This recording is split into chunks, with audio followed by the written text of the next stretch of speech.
Baifidiny découverte Madagascar tsanta alefa so SMS ny DC espace tsanta amin'ny 032 32 123 45.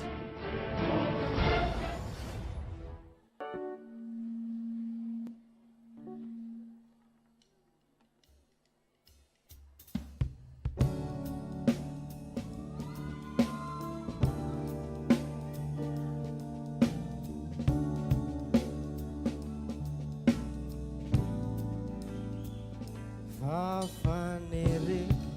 nemba yaradalana minao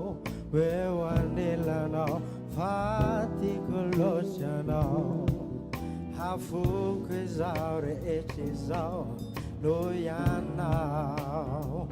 wewanelanao fonanyao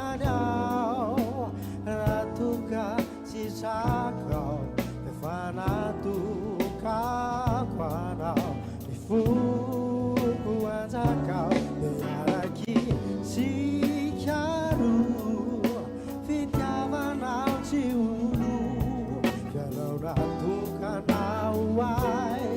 Fianao natukanao ai Fianao natukanao ai Yatikyo mandrakizai Fianao natukanao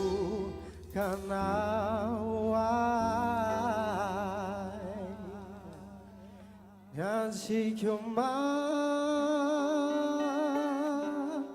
Rakiza